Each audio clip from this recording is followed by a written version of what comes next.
Her message arrived at 6:14 p.m. A single line. "We need to discuss your suspension. And us." I read it twice, not because I didn't understand, but because I did, too clearly. She never called me by name when she planned something. She hid behind corporate phrasing, the same tone she used in board meetings when announcing restructures, layoffs, executions.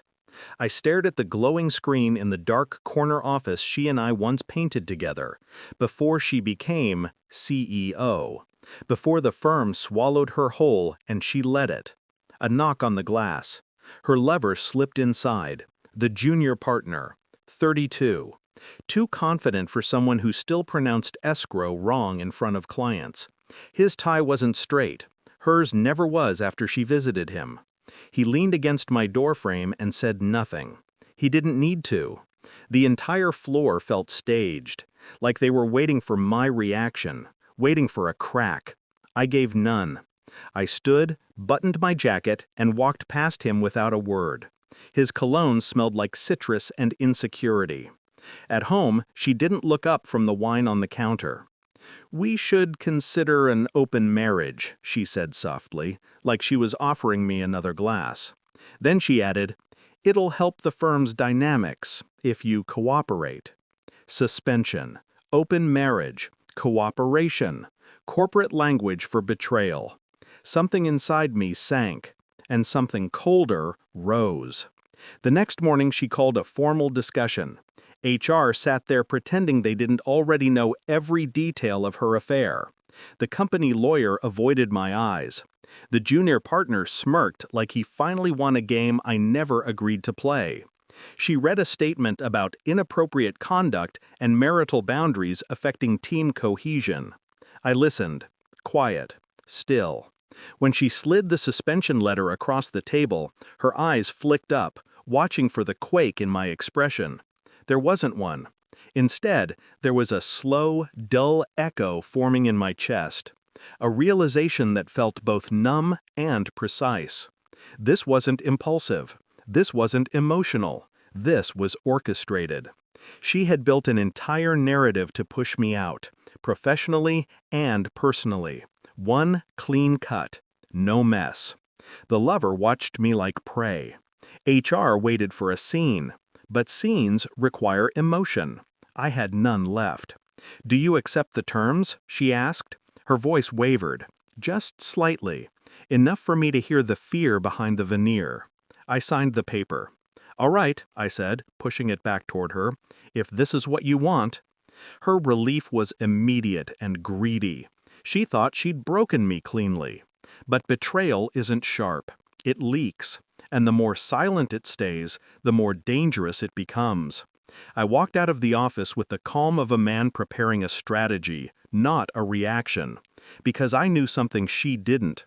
The firm's real estate holdings, the off-book partnerships, the restructuring she had planned with the board, the conflict of interest clauses she violated the moment she slept with someone she directly promoted. If she wanted a game, she should have chosen someone who didn't help build the rule book. I spent the evening in my study, alone, deliberate, steady. Her footsteps moved through the house like someone rehearsing guilt, soft, careful, walking around me instead of toward me. Good. Let her feel the distance she created. I opened my laptop and began pulling files, quietly, slowly, old documents, archived contracts, the junior partner's first-year performance reports, email backups containing her private communications with him, the promotion paperwork she pushed through HR at midnight. Every decision she made left a fingerprint. Every fingerprint was a weapon. My hands didn't shake. My breath didn't hitch. I felt nothing except the cold, mechanical clarity of a man building a case.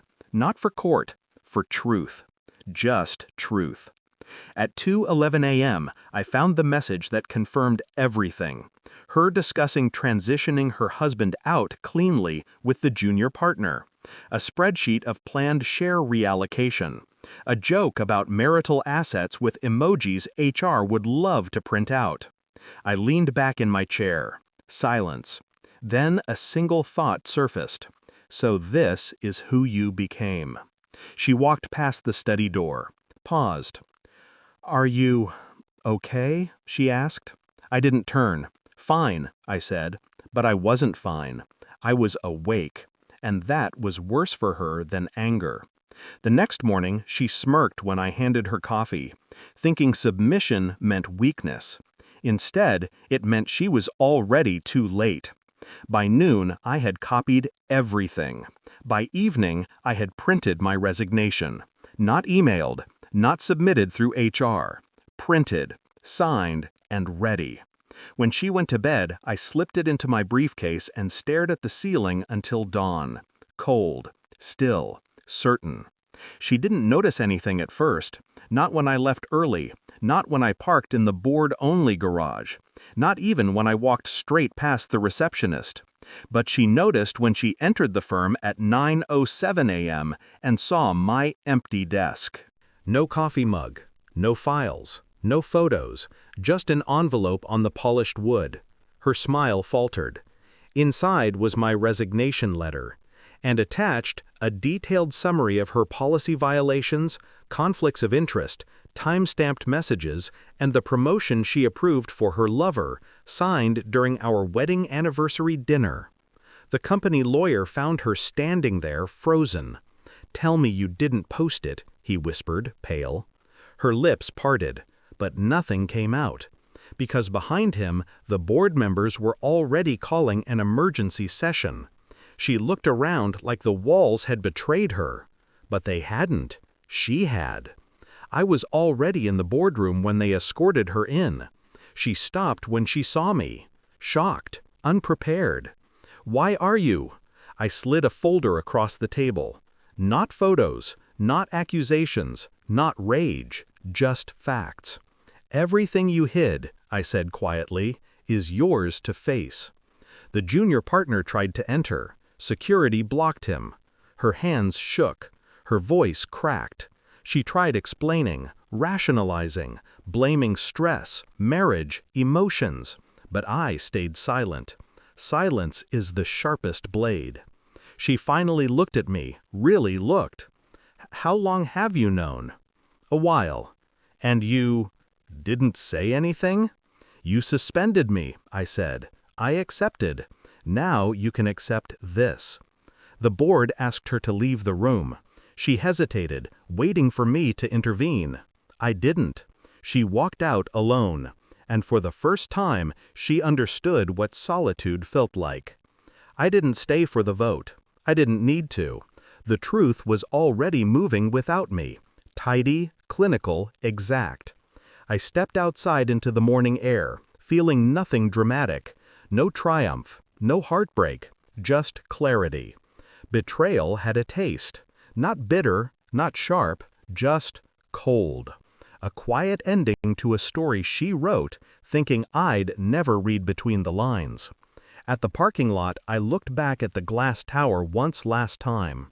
A building we built together. A kingdom she thought she controlled. But power isn't about titles, it's about truth. And I had walked away holding all of it. I closed the car door gently, turned the key, and drove off with a calm that felt almost foreign. The firm would unravel her. The board would judge her. The truth would finish her. I didn't need to watch.